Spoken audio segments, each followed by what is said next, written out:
میرے لیے تعریف اگر میں کرنا چاہوں تو میں یہ کہوں گی کہ بہت ہی بے نظیر انیشیٹو ہے، اس لیے کہ خواتین کی امپاورمنٹ، خواتین کو سہولتیں، خواتین کے لیے مواقع تلاش کرنا، یہ شہید بینظیر بھٹو صاحبہ کا مشن تھا، اور اسی کو آگے لے کر جو ہے چیئرمین پیپلز پارٹی بلاول بھٹو زرداری اور باقی پیپلز پارٹی کی قیادت آگے لے کے چل رہی ہے، اور میں سمجھتی ہوں کہ مبارکباد کے مستحق ہیں سندھ حکومت، سندھ کے ٹرانسپورٹ کے منسٹر شرجیل میمن اور پیپلز پارٹی کی لیڈرشپ کی یہ ایک بہت ہی اہم انیشیٹو لیا گیا، اسپیشلی ان خواتین کے لیے جو کہ روزانہ گھر سے نکلتی ہیں، چاہے وہ بچیاں ہیں جو اسکول کالج جاتی ہیں، چاہے وہ خواتین ہیں جو کہ جاب پہ جاتی ہیں، یا وہ خواتین جو ڈومیسٹک نیڈس کو پورا کرنے کے لیے باہر نکلتی ہیں، تو ان کے لیے ایک بہت بڑی سہولت ہے اور وومن امپاورمنٹ کی طرف ایک اہم انیشیٹو ہے، اور جس میں نہ صرف خواتین کو مواقع ملیں گے امپلائمنٹ کے لیے، اور خواتین کو جو ہے وہ ایک بہت ہی باوقار طریقے سے ریسپیکٹیبل اور سیکیور انوائرمنٹ کے اندر سفر کرنے کا موقع بھی ملے گا۔ ہم دیکھتے تھے بچپن میں کہ جو ہے وہ خواتین کے لیے جو ہے وہ کسی بھی بس میں یا بس میں آگے کی چند نشستیں مخصوص ہوتی تھی، نصف آبادی ہے، نصف سے زیادہ پاکستان کی، ان کو جو ہے اس چند نشستوں سے جو ہے ان کو مجبور کیا جاتا تھا کہ بیچاری تنگ ہو کے کھڑی ہوئی ہے اور کوئی جو ہے نا سہولت نہیں تھی۔ تو جس طریقے سے اب جدت آئی ہے، ہم نے دیکھا ہے کہ ان کے اندر ٹرانسپورٹ کا نظام جو ہے وہ بہترین، نہ صرف کراچی بلکہ دوسرے بھی شہروں کے اندر جو ہے بسز جو ہے وہ جدید ترین ٹرانسپورٹ جو ہے ان کا سلسلہ شروع ہوا، پھر الیکٹرک بسز آئی، اور ابھی خواتین کے لیے جو ہے ایک علیحدہ بس سروس۔ مجھے یہی ہے کہ بہت ہی جو ہے بڑا انیشیٹو ہے اور بڑا ایک اچھا دن ہے ان تمام لیڈیز کے لیے جو کہ گھر سے باہر نکلتی ہیں مختلف کاموں کے لیے، بڑے سیف اور سیکیور انوائرمنٹ میں سفر کر سکتی ہیں۔ ٹھیک، اچھا مجھے بتائیے گا سینیٹر صاحبہ کہ یہ جو بسز ہیں آپ نہیں سمجھتی تعداد کم ہے، کچھ 8 بسز کراچی کے لیے بہت کم ہے، اور ایک روٹ پہ چلانا بھی کیونکہ باقی شہر میں بھی خواتین موجود ہیں، کیا بہتر یہ نہیں ہوگا کہ ان کی تعداد مزید بڑھائی جائے اور ان کو تمام روٹس پہ چلایا جائے جس پہ تمام نارمل بسز چل رہی ہیں، ان تمام روٹس پہ 3 سے 4 پنک بسز موجود ہوں؟ کیا کہیں گی آپ؟ جی بالکل، دیکھیے ان کی تعداد میں اضافہ ہوگا، مزید روٹس بھی ہوں گے، ان کی تعداد میں اضافہ بھی ہوگا، اسپیشلی ضروری یہ تھا کہ آئیڈینٹیفائی کیا جائے کہیں سے ابتدا ہونی تھی، تو یہ ابتدا عشق ہے، دیکھیے ہوتا ہے کیا آگے آگے۔ تو یہ کہ میں سمجھتی ہوں کہ جب وہ اچھا انیشیٹو ہے، یقیناً جو ہے وہ کہتے ہیں نا خوب سے خوب کر کی تلاش جاری رہتی ہے، بہتر سہولتیں فراہم ہوں گی، یقیناً جو ہے وہ خواتین کو نہ صرف یہ کہ آج کراچی ہے کل باقی شہروں میں بھی، تو یہ بلکہ میں سمجھتی ہوں پورے ملک میں ہونا چاہیے، ایک ابتدا کی ہے، اس کو مثال بننا چاہیے باقی تمام صوبوں کے لیے اور باقی تمام شہروں کے لیے، تو یہ اس سے یقیناً بہتری آئے گی۔ دیکھیں ہمیں یہ بھی دیکھنا ہے کہ آج کے ریسورسز کے اندر یہ ایک بڑا ایک تازہ ہوا کا جھونکا ہے۔ اچھا، حکومت کی جانب سے شاید پنک ٹیکسی بھی چلانے کا اعلان کیا گیا تھا، جو شاید جلد اس کا بھی آغاز کر دیا جائے گا، جو کہ باقاعدہ حکومت کی جانب سے پنک ٹیکسی چلائی جائے گی۔ اچھا سینیٹر صاحب، آپ سے جاننا چاہوں گا کہ ماضی میں ای بسز یعنی الیکٹرک بسز جو ہیں وہ بھی شامل کی گئیں، کامیابی سے چل رہی ہیں، لیکن اس کا ٹکٹ جو ہے وہ پیپر کا رکھا گیا۔ سوال یہی پیدا ہوتا ہے کہ اگر اس کے ٹکٹ کو بھی الیکٹرانک کر دیا جائے یا کوئی کارڈ سسٹم پہ کر دیا جائے تو کم از کم یہ پیپر کا ضیاع جو ہوتا ہے، یا ہم پرانے فرسودہ نظام سے ٹکٹنگ کے نکلیں گے، اور جس طرح دنیا بھر میں ایک باقاعدہ الیکٹرانک سسٹم سے ٹکٹ ایشو ہوتے ہیں جو ری یوزیبل ہوتے ہیں، پلاسٹک کارڈز ہوتے ہیں یا الیکٹرانک ٹکٹس ہوتے ہیں۔ کیا کہیں گی اس حوالے سے؟ آپ کے توسط سے میں چاہوں گا کہ یہ بات آگے تک پہنچاؤں تاکہ جہاں انوائرمنٹ کو بہتر بنانے کے لیے الیکٹرک بسز لائی گئی ہیں وہاں ٹکٹنگ سسٹم بھی الیکٹرانک کر دینا چاہیے اور یہ پیپر ٹکٹ سے ہمیں باہر آ جانا چاہیے۔ کیا کہیں گی آپ؟ بالکل آپ درست فرما رہے ہیں، ٹیکنالوجی کا زمانہ ہے اس وقت، جو ہے ہم دیکھتے ہیں دنیا بھر میں ڈیجیٹلائزیشن ہو رہی ہے، تو یہ ہوگا انشاءاللہ، اور میں سمجھتی ہوں کہ آہستہ آہستہ ہر چیز جو ہے وہ اس سے بہتری آئے گی، اور یہ کہ پہلی پاکستان میں الیکٹرک بسز ہم نے دیکھا جیسے بسیں سے چلی ہیں، تو آپ کو جو ہے یہ باقی بھی سہولتیں نظر آئیں گی، یقیناً لوگوں کے اندر بھی ایک اویئرنیس ہوتی ہے، لوگ بھی کچھ چیزوں کے ساتھ جو ہے وہ یوز ٹو ہونے میں تھوڑا سا ٹائم لگاتے ہیں، لیکن یہ کہ ڈیفینیٹلی ایک کنسیڈریشن میں ہوگی، اور ڈیجیٹلائزیشن تو ہونی چاہیے جیسے باقی دنیا میں ہو رہی ہے۔ تو یہ فیسلٹی ہوگی، میں بھی ایک ٹکٹ کی بھی ضرورت نہیں ہوگی. اب تو آپ دیکھیں کہ لوگوں کے پاس سیل فونز ہیں، وہ اسکین جاتے ہیں، کارڈ پتہ لکھ جاتے ہیں، بہت سارے طریقے آ گئے ہیں جو ہے وہ پیمنٹ کے. تو وہ ڈیفینیٹلی اس کے اندر جو ہے وہ آہستہ آہستہ جدت آتی جائے گی اور ہم بھی بہتر نظام جو ہے وہ اختیار کریں گے. چلیں اب ہم کچھ بات کرنا چاہیں گے آپ سے قومی سیاست کے حوالے سے، خاص طور پہ جو یعنی ایک طرف تو فواد چودھری صاحب کی ضمانت منظور ہو گئی، دوسری جانب شاہد خاقان عباسی کا استعفیٰ آ گیا ہے. پی ڈی ایم کی گورنمنٹ کا آپ حصہ ہیں، کیا کہتی ہیں، کیا لگ رہا ہے کہ کچھ الیکشن کی تاریخ فائنل ہونے جا رہی ہے؟ شاید مطلب الیکشن کچھ جلد ہو جائیں، جو چیزیں سامنے آ رہی ہیں. عمران خان نے یہ بھی کہا ہے کہ میری اسٹریٹجی اسمبلیاں تحلیل کرنے کی بالکل درست تھی اور حکومت جو ہے بند گلی میں آ کے کھڑی ہو گئی. کیا یہ بات درست ہے؟ دیکھیں، عمران خان صاحب کی اسٹریٹجی یہ ہے کہ پاکستان بند گلی میں آ کے کھڑا ہو جائے. عمران خان صاحب کی اسٹریٹجی یہ ہے کہ ملک میں انتشار رہے. عمران خان صاحب کی اسٹریٹجی یہ ہے کہ ملک میں انتشار رہے. عمران خان صاحب کی اسٹریٹجی یہ ہے کہ وہ روز ایک نیا نیریٹو بنا کر عوام کی توجہ اصل مسائل سے ہٹائے رکھیں. اب دیکھیں، اتنا افسوسناک واقعہ ہوا ہے پشاور میں، ہر دل جو ہے وہ افسردہ ہے. وقت تو یہ تھا اس بات کا کہ عمران خان صاحب جو ہے ایک کوئی ہوش مندی کا، کوئی میچورٹی کا جو ہے وہ ایک رویہ اختیار کرتے اور یہ کہتے کہ جی اس وقت جو ہے وہ پاکستان میں ہمیں جو ہے وہ یونٹی کی ضرورت ہے، قومی یکجہتی کی ضرورت ہے، ایک ہونے کی ضرورت ہے، دہشت گردی کے خلاف آواز بلند کرنے کی ضرورت ہے. لیکن ہم نے دیکھا عمران خان صاحب وہ شخص ہیں جو کہ دہشت گردوں کو چھوڑتے ہیں، جو کہ شدت پسندوں کو واپس بلا کے بسانا چاہتے ہیں، جو کہ جو ہے ان کے آفیسر کھولنا چاہتے ہیں جنہوں نے ہمارے معصوم بچوں کو شہید کیا، جو ہماری سیکیورٹی فورسز پہ حملے کرتے ہیں، جنہوں نے شہید بینظیر بھٹو صاحبہ کو شہید کیا، جنہوں نے پاکستان کے اندر جو ہے اتنی خون ریزی کی کہ ہماری جو ہے وہ مٹی سرخ ہو گئی. ایک بڑی مشکل جنگ تھی کہ پاکستان کے اندر ایک نیشنل کنسنسس کے ساتھ نیشنل ایکشن پلان جو ہے وہ ایک نیشنل کنسنسس کے ساتھ لڑی گئی کہ ہم اپنے ملک سے شدت پسندی کا خاتمہ کریں، کہ ہم اپنے ملک سے جو ہے وہ دہشت گردی کا خاتمہ کریں، انتہا پسندی کا خاتمہ کریں. لیکن کیا ہوا؟ عمران خان صاحب کا جب بھی ہم نے دیکھا رویہ وہ ایسا ہی رہا کہ کبھی وہ جو ہے ان لوگوں کو جو کہ جن کے اوپر دہشت گردی کے الزامات ہو ان سے بات کرنا چاہتے ہیں، ان لوگوں کو جو کہ آپ کے بچوں کے قاتل ہیں ان کو آپ راستہ دینا چاہتے ہیں. لیکن بہت ساری یہ باتیں جن پہ دل دکھتا ہے، کیونکہ ہم میں سے وہ تمام لوگ جنہوں نے شہادتیں دیکھی ہیں، اب بتائیں 100 جنازوں کا مطلب 100 خاندان، ہر خاندان میں کوئی بیٹا، کوئی بھائی، کوئی کسی کا شوہر، مطلب آپ یہ کسی کا باپ، کتنے لوگ شہید ہوئے ہیں، ٹھیک ہے، اور ایک شخص کے ساتھ کتنے رشتے جڑے ہوئے ہوتے ہیں. اچھا مجھے بتائیے گا، جی مجھے یہ بتائیے گا کہ ملک کی کس قسم کی گفتگو کرنا چاہتے ہیں. شدید مجھے عمران صاحب کے رویے پہ میں اس کی بالکل شدید مذمت کرتی ہوں اور کہوں گی کہ کوئی ایسا وقت ہوتا ہے جب مجھے اس وقت بار بار میں یاد کرانا چاہتی ہوں کہ شہید بینظیر بھٹو صاحبہ کی شہادت کے بعد سابق صدر مملکت آصف علی زرداری نے ایک پاکستان خطے کا نعرہ لگا کے پوری قوم کو ایک کر دیا، پوری قوم کو ایک کر دیا تھا، پاکستان کو بدامنی اور انتشار سے بچا لیا تھا. جب نیشنل ایکشن پلان پاس ہونا تھا تو ہم جو ہے اپوزیشن میں تھی مگر قوم ایک تھی. جب کشمیر کا جو ہے وہ اسٹیٹس بدلا تو عمران خان صاحب سے جو قرارداد پاس ہوتے وقت ایوان میں موجود ہوئے، باقی جو ہے چاہے وہ اپوزیشن میں تھے، ہم پاکستان کے لیے ایک آواز تھے، ہم کشمیر کے لیے ایک آواز تھے. تو عمران خان صاحب کو تو مجھے نہیں پتا کہ یہ کس قسم کی ان کی سیاست ہے، یہ کون سی ان کی اسٹریٹجی ہے. یہ الیکشن لڑنا چاہتے ہیں ایسے وقت میں جب ملک اکنامک کرائسس کا شکار ہے، یہ اس وقت الیکشن کرانا چاہتے ہیں، ان کو کسی پہ بھروسہ نہیں ہے، خود لڑنا چاہتے ہیں، اسمبلی میں بیٹھنا نہیں چاہتے ہیں، نہ ہی اپوزیشن میں لیڈر ہو کے بیٹھنا چاہتے ہیں، نہ ہی وزیر اعظم ہو کے بیٹھنا چاہتے ہیں. تب بھی مفروض ہے، یہ اب بھی مفروض ہے. یہ جو ہے بار بار جو ہے. اچھا مجھے بتائیے گا کیا الیکشن جو ہے اس کی کوئی ڈیٹ اناؤنس کرنا یا جلدی الیکشن کرانا یہ کیا بالکل ناممکن ہے؟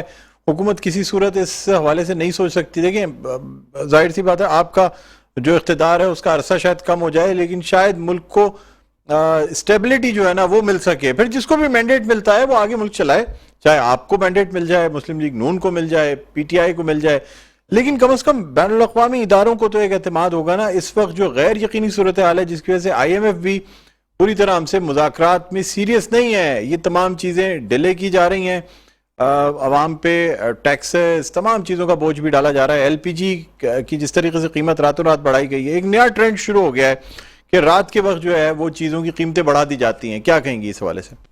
دیکھیے بالکل آپ ٹھیک کہہ رہے ہیں کہ ایک جو ہے اکنامک کرائسس ہے جس کو ہم فیس کر رہے ہیں, اور ہم سب انفلیشن کا شکار ہے, ٹھیک ہے. لیکن یہ ایک دن میں نہیں ہوا. میں آپ کو 2021 نومبر دسمبر کے وہ تمام اسٹیٹمنٹ جو ایف بی آر کے اس وقت کے چیئرمین کے تھے, جو گورنر پنجاب کے تھے, جو اس وقت کے جو ہے وہ ان کے فائنانس منسٹر کی تھی. میڈم ماضی میں نہیں جانا چاہیں گے, ہمیں پتہ ہے کہ 4 سال کی عمران خان کی حکومت کی وجہ سے سب کچھ ہو رہا ہے. یہ ہر سیاستدان اس وقت یہی بولتا ہے, جس سے حکومت میں بات کرتے ہیں وہ بات یہیں سے شروع کرتے ہیں کہ جی 4 سال حکومت نے بیڑا غرق کیا اور اس کی وجہ سے آج سب کچھ ہو رہا ہے. میں نے مان لیا, میں آپ سے جاننا چاہوں گا آگے کیا کرنا ہے یہ بتائیں. اب جو ہو گیا, مجھے جی بات مکمل کرنے دیں. جی جی اس وقت کے ایف بی آر کے چیئرمین کہہ رہے تھے کہ ہم دیوالیہ ہو گئے, ٹھیک ہے. اس وقت کے جو ہے وہ گورنر پنجاب کہہ رہے تھے کہ آئی ایم ایف نے ہمارا سب کچھ لکھوا دیا. پھر ایک معاہدہ کر کے اس کو جو اس کو انڈرمائن کرنا, اس کے خلاف ورزی کرنا, اور ایک ڈسٹرسٹ بھی کریٹ کیا جس کو آج ہم سب فیس کر رہے ہیں. لیکن بات یہ ہے کہ ایک ملک میں آئین ہے نا, الیکشن بھی آئین کے مطابق ہوں گے. عمران خان صاحب تو اسمبلیوں کو کھلواڑا بنانا چاہتے ہیں. آپ مجھے بتائیں کہ آپ کے پاس کون سی ایسی گارنٹی ہے جو آپ بتائیں کہ عمران خان صاحب جو ہے وہ الیکشن اگر ہار گئے تو وہ قبول کر لیں گے, جیت گئے ان کو ان کی مرضی کی میجورٹی نہیں ملی تو تب قبول کر لیں گے, ان کو میجورٹی مل گئی تو تب وہ پارلیمان کو وقار دے دیں گے. مجھے آپ یہ بتائیں نا کہ کون سا ایسے آپ کے پاس کوئی مثال ہے کہ 2014 میں جب عمران خان صاحب دھرنے میں بیٹھے رہے اور انہوں نے کہا ہنڈی سے پیسہ بھیجو, تب عمران خان صاحب کو کیا پرابلم تھی؟ کیا شہید بینظیر بھٹو صاحبہ نے بڑے باوقار طریقے سے نو کانفیڈنس موو کا سامنا نہیں کیا؟ کیا 17 ممبرس کے ساتھ جو ہے وہ پارلیمان کے اندر لیڈر آف اپوزیشن بن کے نہیں بیٹھی؟ کیا لیڈر آف اپوزیشن کی کوئی ذمہ داری نہیں ہوتی؟ دیکھیں عمران خان صاحب تو اسمبلیوں کی تصدیق اپنے ممبرس کی بھی تصدیق کر رہے ہیں, اپنے ووٹرس کی بھی تصدیق کر رہے ہیں, پارلیمان کی بھی تصدیق کر رہے ہیں, آئین کو بھی مجروح کر رہے ہیں. یہ تو کوئی طریقہ نہیں ہے نا کہ ان کے نزدیک پاکستان کے اندر انسٹیبلٹی کریٹ کرنا ایک اولین مقصد ہے. اب ان کی پوری اچھا آپ کہہ رہی ہیں کہ آئین کے مطابق جو مدت ہے اس میں یعنی جو جب ٹائم ہوگا اسمبلیاں پوری کر لیں گی اس وقت انتخابات ہوں گے. دوسری جانب ہونا ہی جو نہیں اب جو مڈ ٹرم الیکشن جو اسمبلیاں تحلیل ہوئی ہیں اس کے حوالے سے بھی کہا جا رہا ہے کہ شاید پنجاب کے انتخابات کو کسی نہ کسی طرح ملتوی کرایا جائے اگر کے پی کے انتخابات ملتوی نہ ہو سکے. کیا کہیں گی اس حوالے سے؟ اور اس کا جو سبب بتایا جا رہا ہے وہ یہ کہ مردم شماری ہے, الیکٹرک مردم شماری, باقاعدہ اس کو کمپیوٹرائز طریقے سے کرنا ہے, پھر حلقہ بندیاں ہونی, یعنی سال 6 مہینہ اس میں لگ جائے گا. اور یہ کہا جا رہا ہے کہ جی آئین میں صرف 90 دن میں الیکشن کرانے کا لکھا ہے, نہ کرایا جائے تو اس پہ تو کچھ نہیں لکھا ہوا کہ نہ کرایا جائے تو کیا ہوگا. کیا کہیں گے آپ؟ دیکھیے میں تو ایگزمپشن کے اوپر جو ہے کوئی رائے نہیں دینا چاہتی, ٹھیک ہے. اگر مردم شماری جو ہے وہ ضروری ہے تو ہونی بھی چاہیے, ورنہ دیکھیں بات یہ ہے کہ الیکشن پروسیس کو متنازع بار بار کیوں بنایا جائے. ہمیں یہ پتا ہے کہ ہماری جو ہے بڑے تحفظات تھے پرانی مردم شماری پہ, اور ایک معاہدہ سائن ہوا تھا کہ جی نئے الیکشن کے وقت میں نئی مردم شماری ہوگی, اور اس کے بعد جو ہے ہم نے دیکھا کہ جو ہے وہ ایک کے بعد مختلف جماعتوں کی طرف سے تحفظات اٹھتے رہے, ٹھیک ہے نا. الیکشن پروسیس کے لیے ایک جو مردم شماری ہونی چاہیے وہ ہونی بھی چاہیے, کیوں نہیں ہو. اور اگر باقی ہے کہ میں ایک ایگزمپشن کی بنیاد پہ کیوں کہوں کہ جی الیکشن ابھی ملتوی ہو گئی تو نہیں نا, جب ہوں گے تو اس کے سامنے کیا وجوہات ہے. اب سندھ کے اندر مجھے پتا ہے کہ آپ کو دیکھیں بھی بہت سے علاقے ایسے ہیں جہاں پہ دو سیلاب زدہ ہے, ٹھیک ہے. ابھی ہم اگر ملک کے اندر معیشت کو دیکھیں تو دیکھیں ہر چیز اگر جو ہے وقت پر ہوگی تو پیپلز پارٹی کو آپ دیکھیں کہ قومی اسمبلی کی جن نشستوں کے اوپر الیکشنوں کا اناؤنس ہوا ہے, ہم پارٹیسپیٹ کر رہے ہیں. پیپلز پارٹی ہمیشہ جمہوری پروسیس کا حصہ بنی ہے, اور جب بھی الیکشن اناؤنس ہوں گے ہم جمہوری پروسیس کا حصہ بنیں گے.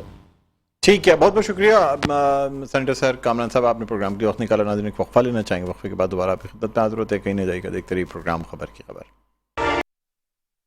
جی ہاں, ویلکم بیک. ایک بار آپ کو خوش آمدید کہتے ہیں پروگرام میں خبر کی خبر. میں ہوں آپ کا میزبان ڈاکٹر بلند اقبال.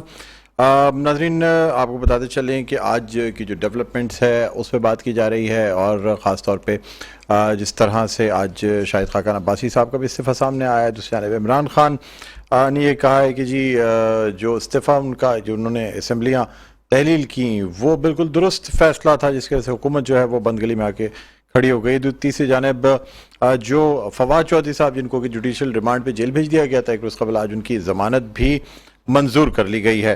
ان حوالوں سے بات کرنا چاہیں گے. اس وقت ہمارے ساتھ موجود ہیں نصرت واحد صاحبہ, رہنما پاکستان تحریک انصاف کی اور سابق MNA ہیں, اور ان کو ہم خوش آمدید کہتے ہیں پروگرام میں. السلام علیکم. جی وعلیکم السلام. جی نصرت واحد صاحبہ, آپ نے ڈیولپمنٹس آج کی دیکھی ہوں گی, اور گو کہ اپنی جگہ یہ تمام چیزیں ڈیولپمنٹس ہیں, لیکن حکومت اب بھی لگتا ہے کہ مطمئن ہے کہ الیکشن جو ہے وقت سے پہلے نہیں کرائے جائیں گے. حالانکہ شاید جب یہ 33 لوگوں کا استعفیٰ منظور کیا گیا تھا تو سمجھا جا رہا تھا کہ شاید یعنی جو الیکشنز ہیں وہ کچھ وقت سے پہلے ہو جائیں, لیکن حکومت کا کہنا یہ بھی ہے کہ جب ایک حکومت جو کہ تحریک عدم اعتماد قانونی طور پر لا کے اور اس کے بعد برسر اقتدار ہے تو وہ کیوں ایک دن پہلے بھی اپنا اقتدار چھوڑے, کیا کہیں گے آپ؟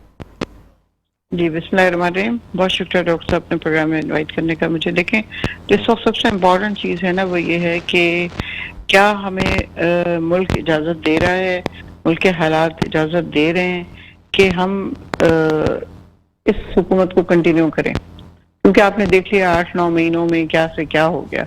جو چلتی ہوئی حکومت, جو ترقی کرتی ہوئی حکومت, جو دنیا میں نام بناتی ہوئی حکومت, عزت بڑھتی ہوئی حکومت, اور انڈسٹریز آپ کی 100% پہ جا رہی ہیں, آپ کی ریمیٹنس اتنی تیز ہو رہی ہیں, آپ کے ڈیم بننے شروع ہو گئے 40 سال بعد, لوگوں کو تقریباً 50,000 نوکریاں مل رہی تھیں, پتہ نہیں اور کیا کیا بہت ساری ایسی چیزیں تھیں جو کہ ہو رہی تھیں.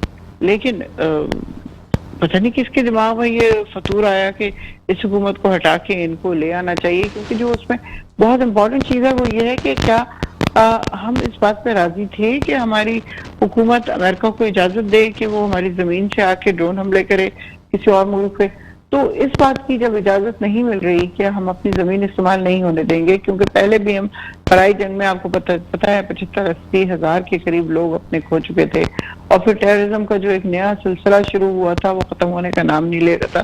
لیکن الحمدللہ میں آج بھی یہی بات کہوں گی کہ ہمارے 3-3.5 سال میں نہ صرف یہ کہ نہ دھماکے ہوئے, نہ چوریاں ہوئی, نہ سوسائڈ بامبر آئے, نہ اس طرح جس طرح کراچی کی حالت آپ دیکھ رہے ہیں وہی پورے پاکستان میں پھیل رہا ہے. آج ہی مجھے کوئی بتا رہا تھا کہ اسلام آباد میں صرف اس ایک 7-8 مہینوں میں کوئی 3,000 پولیس والے اور باقی لوگ کچھ شہید ہو چکے ہیں, زخمی ہو چکے ہیں.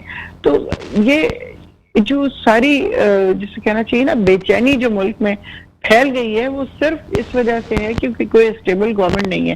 13 جماعتیں اگر مل کے ایک حکومت بنائیں گی تو مجھے بتائیے جن کے نہ آئیڈیاز ملتے ہیں, نہ ان کا منشور ایک جیسا ہے, نہ ان کے خیالات ایک جیسے ہیں. پچھلے دور میں آپ نے دیکھا کہ نیب بنائی گئی اور یہی دونوں حکومتیں ایک دوسرے کے اوپر الزام لگاتی تھیں, انہیں مقدمے چلاتی تھیں, قید کر دیتی تھیں, اور کیا کیا زرداری صاحب نے 11 سال کی سزا سہی اور پھر کس طرح ان کی زبان کاٹی گئی.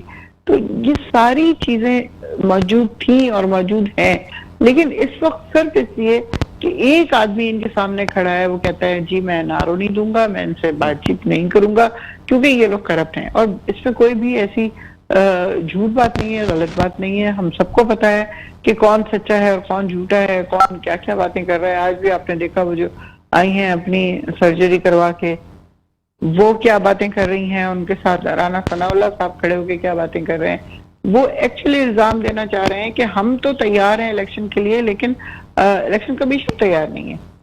تو وہ ظاہر ہے وہ سب ملے ہوئے ہیں آپس میں, جو کچھ بھی ہو رہا ہے. کراچی کے الیکشن آپ نے دیکھ لیا کس قسم کی صورتحال ہے.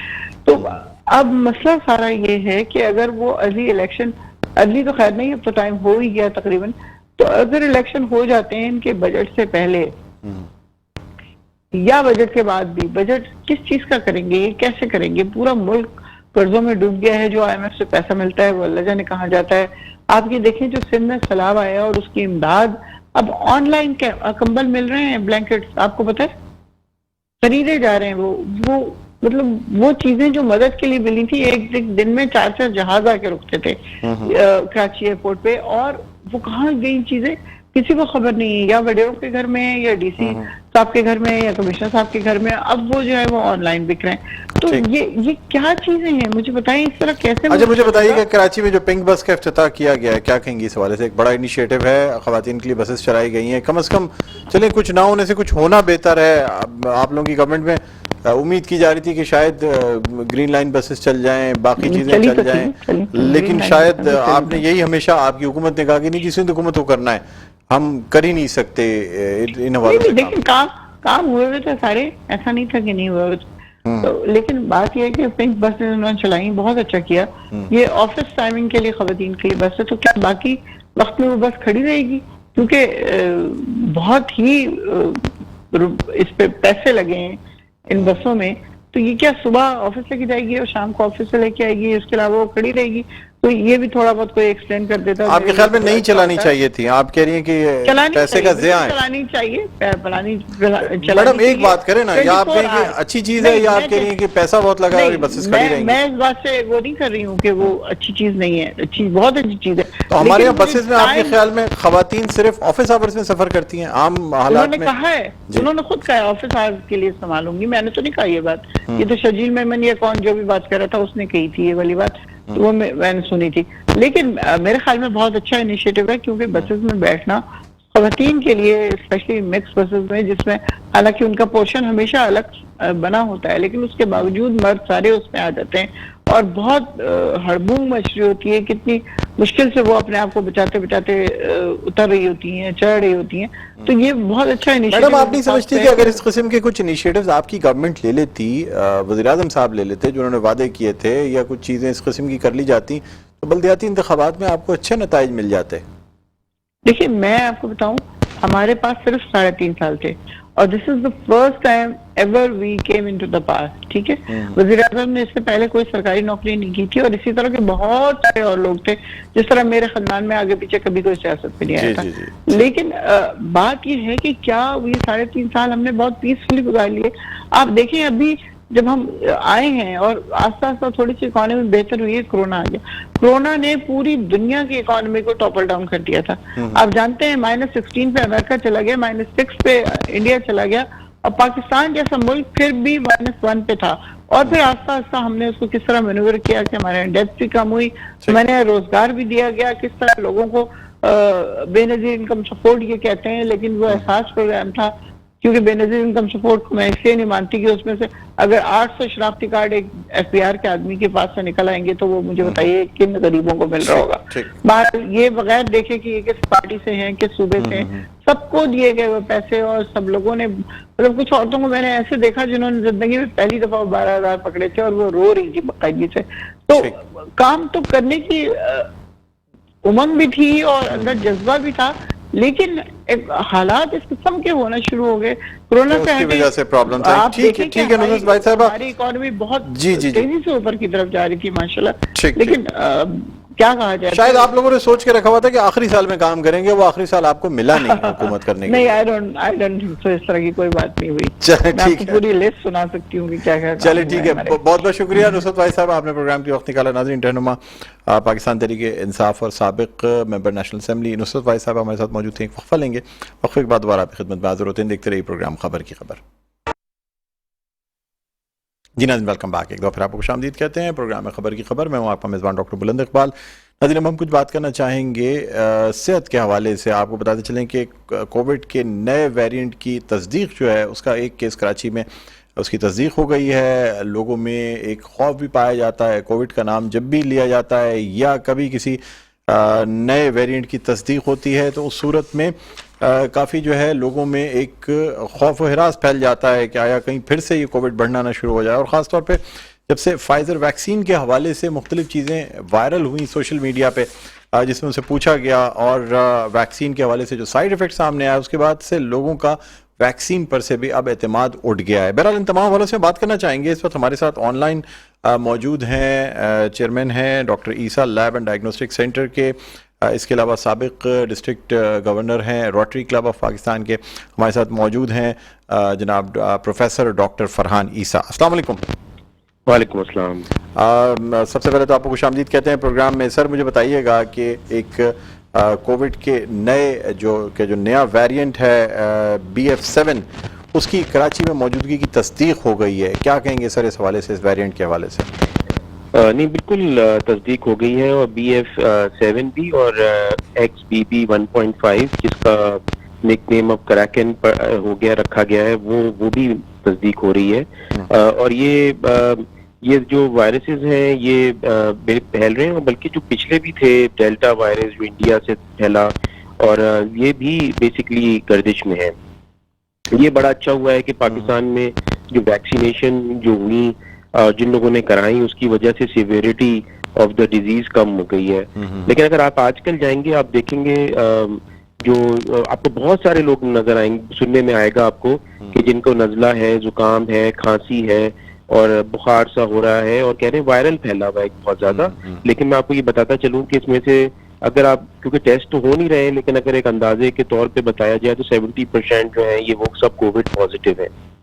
اچھا سر مجھے بتائیے, اچھا یعنی آپ یہ کہہ رہے ہیں کہ نارمل جو وائرل نزلہ زکام سمجھا جاتا ہے یہ بھی کووڈ ہے, یعنی کتنے % اس میں سے کووڈ پازیٹیو ہو سکتے ہیں؟ دیکھیں ہم نے ابھی 100 لوگوں کے ٹیسٹ کیے, تو 100 لوگوں میں سے جن کے اندر ایک اپنی اسٹڈی ہم نے کری تھی, جن کے اندر یہ ٹیسٹ کرے گئے دوستوں میں, فرینڈز اینڈ فیملیز کے اندر, والنٹریلی بیسس کے اندر, تو ان میں سے 70% کووڈ پازیٹیو تھے. اچھا سر, یہ تو بہت بڑی خبر آپ دے رہے ہیں کہ جو کراچی میں فلو یہ چیزیں جو لوگ جس کو بہت لائٹ لے رہے تھے وہ دراصل سیرو پازیٹیو لوگ ہیں, اور کووڈ ہے جن کی ہلکی علامات ہیں جس میں تمام جو کلاسک سمٹمز ہیں وہ نہیں آتے. جی, اس کی وجہ یہ بھی ہے کہ ویکسینیشن کیونکہ ہو رہی ہیں, اور ویکسینیشن کے میں یہ چیلنج ہمیشہ رہتا ہے کہ لوگ ویکسینیشن کے خلاف کوئی نہ کوئی ریومرز اور کوئی نہ کوئی چیز آتی رہتی ہے. یہ جو اب جو ویکسینز آئی ہیں فائزر کی اور ماڈرنا کی, جو یہاں پہ لگائی جا رہی ہیں, وہ بھی اویلیبل ہیں. 6 مہینے سے اوپر کے لوگ بچے کے سے بڑی عمر تک لگا سکتے ہیں. اس میں 2 بائی ویلنٹ ویکسینز ہیں, 2 قسم کے سٹرینز ہیں اس کے اندر. ایک تو اوریجنل جو شروع میں کووڈ آیا تھا, اور ایک جو کرنٹ سٹرین سے ملتا جلتا, تو یہ یہ لگ رہا ہے اور کافی لوگ لگوا بھی رہے ہیں. اچھا ڈاکٹر عیسیٰ, آپ کا جو امیونائزیشن سینٹر ہے وہ بھی کام کر رہا ہے اس حوالے سے؟ جی بالکل کر رہے ہیں. ہمیں جو گورنمنٹ ہے, سندھ گورنمنٹ جو ہے وہ ویکسینیشن فری میں پرووائڈ کر رہی ہے, اور ہم نے 150 ویکسینیٹرز رکھے جو فری میں ویکسینیشن لگا رہے ہیں, اور ظاہر نادرہ کا ایکسیس بھی ہوتا ہے. اور یہ ویکسینیشن ہی بیسکلی اس کا مین بچاؤ ہے, خاص طور پہ ایسے لوگ جو کہ جن کے اندر ڈائبٹیز ہے, بلڈ پریشر ہے, کڈنی کے مسائل ہیں, لیور کے مسائل ہیں, جن کو ہم لوگ کو موربڈس کہتے ہیں. ویکسینیشن جو ہے وہی سب سے بہتر پریونشن کا ذریعہ ہے. اچھا سر, اب بحیثیت پیتھولوجسٹ میں آپ سے 2-3 چیزیں جاننا چاہوں گا. ایک تو یہ کہ یعنی جو ایک اسکیم سامنے آیا کہ فائزر کی جانب سے مبینہ طور پہ یہ وائرس انجینئرڈ بھی کیا گیا, اور یہ کہا گیا کہ جی یہ بہت پیسے کما کے دے گا, یہ جو وائرس انجینئرڈ ہو رہا ہے یہ بڑا زبردست ویریئنٹ, اور یہ پھیلے گا تو پھر ویکسین اور بکے گی. کیا یہ بات درست ہے سر؟ مبینہ طور پہ یہ کہا جا رہا ہے, کچھ ایسی کلپس سوشل میڈیا پہ. جی دیکھیں, کانسپیریسی تھیوریز ہمیشہ ہوتی ہیں, لیکن آپ یہ دیکھیں کہ پاکستان میں جو ویکسینز آ رہی ہیں وہ ظاہر فری میں ڈونیٹ ہو رہی ہیں. US گورنمنٹ اور دوسرے لوگ اس کو فری میں دے رہے ہیں, پہلے چائنا نے بھی دی, اور یہ ویکسین چائنیز بھی ویکسینز اویلیبل ہیں, یہ ساری فری میں دی جا رہی ہیں. تو زیادہ تر اس میں اگر یہ ایسی کوئی چیز ہوتی, میں نہیں سمجھتا کہ اگر یہ ایسی کوئی چیز ہوتی تو گورنمنٹ لیول پہ وہ ایسی ویکسینز کو خریدا جاتا, یا فار ایگزامپل اس ریومر کے پھیلنے کے بعد اس کو کنٹینیو کیا جاتا. لیکن یہ ویکسینز ہی ہمیشہ جی پروٹیکٹ کرتی ہیں. اگر آج اس کا ڈیتھ ریٹ کم ہوا ہے اس کی وجہ ویکسینیشن ہی ہے. سر لیکن یہ جو خاص طور پہ فائزر کے چیف سے جو بات ہوئی اور اس میں ان سے پوچھا گیا کہ یہ جو علامات چھپا لی گئی تھیں اس کی لسٹ بتائی جائے, جسے کانفیڈینشیل رکھا گیا تھا, جب یہ لسٹ سامنے آئی تو بڑی ایک طویل لسٹ, اور اس میں بہت سے ایسی چیزیں تھیں جس میں کہ تقریباً 200 لوگ اموات کا شکار ہوئے. کیا کہیں گے سر اس حوالے سے؟ نہیں, میں دیکھیں ویسے تو میں ضرور اس کو سیکنڈ کروں گا کہ کوئی چیز چھپانی نہیں چاہیے, اور ہر چیز جو ہے وہ کلیئر ہونی چاہیے. جب بھی دیکھیں ہم کچھ باڈی میں لگاتے ہیں, چاہے ہم کچھ کھاتے بھی ہیں, کھانا ہو یا کوئی بھی چیز ہو یا کولڈ ڈرنک ہو, ہر چیز سے کوئی نہ کوئی سائیڈ افیکٹس ہوتے ہیں. لیکن آپ یہ دیکھیں کہ ویکسینز جو ہیں پوری دنیا میں کتنی لگائی گئی ہیں, لاکھوں کی تعداد سے پاکستان میں لگائی گئی ہے, اور اس کے حساب سے اگر آپ دیکھیں کہ کتنے لوگوں میں ریئیکشنز ہوئے یا انتقال ہوا ان ویکسینز کی وجہ سے, تو وہ شرح بہت ہی نیگلیجبل ہے. ضرور کسی نہ کسی ویکسین میں کبھی کبھار یہ ہوتا ہے کہ جو اس کے اندر دوسرے انگریڈینٹس ہوتے ہیں ان سے کبھی الرجی ہوتی ہے کسی کو, جو پتہ نہیں ہوتی پہلے. آج کل بہت سارے لوگوں کو ڈفرینٹ الرجیز ہو گئی ہیں, کبھی کبھار ان میں ایسی چیز آتی ہے، لیکن جب یہ ویکسین لگائی گئی تھی تو ہمیشہ ویکسین لگانے کے بعد ان کو آدھے گھنٹے پونا گھنٹہ وہیں پہ بٹھا کے رکھا جاتا تھا کہ کوئی ایسا ریئیکشن ہوا یا نہیں ہوا. تو آپ نے بھی دیکھا ہوگا پاکستان میں جب بھی یہ ویکسینیشن لگی، ایون کراچی کے ایکسپو سینٹر میں بہت بڑا ویکسینیشن سینٹر بنا تھا، یا ہمارے پاس تو جتنے بھی ویکسینیشن لگائی، ہم تو شروع سے فری ویکسینیشن لگا رہے ہیں، ہمارے پاس تو ایک بھی کیس آف ریئیکشن نہیں آیا. ٹھیک. اچھا سر، اب کچھ بات کریں گے نئے ویریئنٹ BF7 کے حوالے سے. کہا جا رہا ہے کہ بہت متعدی ہے یہ، یعنی اٹس ویری کنٹیجیس. ایک کمرے میں اگر 15 لوگ بیٹھے ہیں اور ایک شخص کو یہ وائرس متاثر کرتا ہے تو ممکن ہے کہ 15 کے 15 لوگ جو ہیں وہ آدھے گھنٹے کے بعد، وہ بھی انکیوبیشن پیریڈ کے بعد جب ٹیسٹ کیا جائے گا تو وہ پازیٹیو نکلیں. کیا یہ بات درست ہے سر؟ جی بالکل ٹھیک ہے. اصل میں جو وائرس ہے نا، اس کے اندر 2 کیپیبلٹیز بڑھ گئی ہیں. ایک کیپیبلٹی ہے کہ یہ انفیکٹو بہت زیادہ ہو گیا. اس کی وجوہات کیا ہے کہ یہ جو باڈی کا ایک پروٹیکٹیو سسٹم ہے اس کو بائی پاس کرنے کی اس کے اندر صلاحیت آ گئی ہے کہ جو ہیومن کے اندر ایک پروٹیکٹیو سسٹم ہے اس کو یہ بائی پاس کر سکتا ہے. دوسرا یہ ہے کہ یہ ناک میں، گلے میں اور لنگس کے ریسیپٹرز پہ بہت مضبوطی سے چپک جاتا ہے، اور اس وجہ سے انفیکشن کا ریٹ جو ہے نا وہ بڑھ رہا ہے اس کا. اور تو یہ وائرسز میوٹیٹ ہو رہے ہیں، اور میں بتاؤں کو کہ اتنی زیادہ دفعہ یہ وائرسز میوٹیٹ ہوئے ہیں جو آج تک دیکھا نہیں گیا. اور یہ کہا جا رہا ہے کہ ان کا جو ایوولوشن ہے نا اس کو قریب سے فالو کرنے، سارے سائنٹسٹ فالو کر رہے ہیں کہ یہ وائرس آخر کتنا کیسے میوٹیٹ ہوتا چلا جا رہا ہے. اچھا سر، جو ایک کیس جو کراچی کے علاقے میں یعنی گلشن اقبال سے جو کیس ڈیٹیکٹ ہوا ہے، حالانکہ یہ ویریئنٹ چائنا میں موجود ہے اور ان کی کوئی اپنی ٹریول ہسٹری نہیں ہے چائنا کی، لیکن ایک شخص ان سے چائنا سے آگے ملنے آیا تھا جس سے یہ شبہ ظاہر کیا جا رہا ہے کہ ان کو جو ہے وائرس لگا ہے. کیا اب بہتر نہیں ہوگا کہ اس شخص کو بھی ہم ٹریس کر کے اور اس کا ٹیسٹ کریں، اس کو آئسولیٹ کیا جائے کہ ایسا نہ ہو کہ مزید لوگوں میں یہ وائرس پھیلائے؟ بالکل ایسے ہی. ایسے میں بہت سارے لوگ جو ہیں وہ وائرس کو کیری کر رہے ہوتے ہیں لیکن ان کے اندر علامات نہیں ہوتی تو وہ نارمل لگ رہے ہوتے ہیں. نہ ان کے اندر نہ نزلہ ہوتا ہے، نہ کھانسی ہوتی ہے، نہ بخار ہوتا ہے، اور وہ بس کیریئر کے سارٹ آف پھیل رہے ہوتے ہیں اور وہ لوگوں سے مل رہے ہوتے ہیں. اس لیے ریکویسٹ یہ کی جاتی ہے کہ لوگ ابھی بھی جس طرح سے ہاتھ نہیں ملاتے تھے، ہاتھ کو بار بار دھوئیں اور تھوڑا سا فاصلہ رکھیں. وہ چیزیں اس کو کنٹینیوس اس کو عمل کریں. ابھی چائنا کے اندر جو ہے وہ ان کی ہالیڈیز تھی، نیو ایئر بنایا جا رہا تھا ان کا، اور کافی چائنیز ابھی واپس آئیں گے تو یہ چیلنجز ہمارے پاس آئیں گے. ہمیں ان چیلنجز سے کو بیئر کرنے کے لیے اب جو اچھی کووڈ پالیسیز بنائی گئی تھیں، ماسک پہننا، اگر بیماری فیل ہو رہی ہے تو باہر نہ نکلیں. ابھی بھی لوگوں کو نزلہ زکام کھانسی ہوتا ہے، وہ ٹیسٹ بھی نہیں کراتے، وہ کہتے ہیں تو ہلکا سا فلو ہے، کل تک ٹھیک ہو جائے گا. ہم باہر چلے جاتے ہیں، شادیوں کو اٹینڈ کرتے ہیں، اور اسی وجہ سے یہ چیزیں پھیل رہی ہیں. آپ جہاں جائیں گے آپ کو ایسے لوگ نظر آئیں گے جو جن کے اندر یہ سائن سمٹمز ہوں گے، اور اس میں زیادہ چانسز ہیں کہ وہ کووڈ ہی کے ہیں. سر مجھے بتائیے گا کہ ٹیسٹ کروانے کے حوالے سے کیا میسج دینا چاہیں گے؟ کتنا فریکوینٹ لوگوں کو ٹیسٹ کیا؟ جس کو بھی کھانسی نزلہ زکام ہے وہ ایک ٹیسٹ کرا لے تو یہ وہی ناک کے ذریعے جو ناک کے میوکوزا سے ٹیسٹ لیا جاتا ہے وہ کرائے، یا پھر بلڈ ٹیسٹ بھی اس میں کرایا جا سکتا ہے؟ ریپڈ اینٹیجن ٹیسٹ جو ہوتا ہے جی بیسکلی جو ناک سے جو ٹیسٹ ہے وہی سب سے اوتھینٹک ہے، اور جو ہے وہ اگر ان کو فیل ہوتا ہے، اور اگر میری تو گزارش یہ ہے کہ اس وقت کسی بھی نزلہ زکام کھانسی کو لائٹلی نہ لیا جائے. اور اس کے ساتھ ساتھ میں ٹیسٹ کے علاوہ یہ بھی کہتا چلوں گا کہ اپنی امیونٹی کو اسٹرانگ رکھیں، خوب 2 سے 3 لیٹر پانی پئیں، وائٹامنز لیں، غذا پراپر لیں، نیند 7 سے 8 گھنٹے کی لیں، اور ایکسرسائز ورزش کریں، اپنی امیونٹی کو اسٹرانگ کریں. اچھا، اور اس کے ساتھ ساتھ یہ ہے کہ یعنی ٹیسٹ بھی ضرور کرائیں تاکہ کم از کم پتہ تو رہے اگر کمپلیکیشنز ہوتی ہیں تو صورت میں علاج کیا جا سکے. خاص طور پہ ایسے لوگ جن کے پاس کوئی ایلڈرلی رہ رہے ہیں یا گھر میں کوئی بیمار لوگ ہیں، اگر ان کو نزلہ کھانسی ہو رہی ہے، ایسی کھانسی ہو رہی ہے، وہ تو ضرور ٹیسٹ کرائیں کہ ایسا نہ ہو کہ وہ اپنے ایلڈرلیز کو یا امیون کمپرومائز جو ساتھ رہتے ہیں یا چھوٹے بچے ہیں ان کو وہ انفیکشن لگا دیں. کووڈ بالکل بہت ابھی بھی کافی ڈیتھس ہو رہی ہیں چائنا میں، امریکہ میں بھی کافی لوگ اس میں افیکٹڈ ہو رہے ہیں، اور یہ ایسا بھی چیلنج ہے جو ابھی تک ختم نہیں ہوا ہے اور اتنے آرام سے ختم ہوگا نہیں. انفارچونیٹلی ہمارے ملک میں تو یہ ریومرز پھیلتی رہتی ہیں، اسی طرح سے پولیو کے خلاف بھی پھیلتی رہتی ہیں. اب آج پولیو کی ویکسینیشنز کی وجہ سے ہی پولیو کے ہمیں لوگ نظر نہیں آتے. جب ہم بچے تھے تو ہمیں بہت سارے لوگ ایسے ہینڈی کیپ نظر آتے تھے جن کو پولیو ہوا تھا. یہ ویکسینیشنز جو ہیں وہ بہت امپورٹنٹ ہیں اور ہمیں سوچ سمجھ کے ان چیزوں کو ایکسیپٹ کرنا چاہیے. ٹھیک ہے، بہت بہت شکریہ ڈاکٹر فرحان عیسیٰ، آپ نے پروگرام کے وقت نکالا. ناظرین، chairman doctor Essa lab and diagnostic centre اور former district governor Rotary International club ہمارے ساتھ موجود تھے. پروفیسر ڈاکٹر فرحان عیسیٰ، ان کا کہنا یہ تھا کہ ویکسین ابھی بھی اپنی افادیت رکھتی ہے.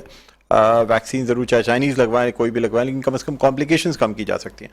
بہرحال ناظرین پروگرام کا وقت اپنے اختتام پر پہنچتا ہے. مجھے بلند اقبال کو اجازت دیجیے. اپنا بہت خیال رکھیے گا. اللہ حافظ.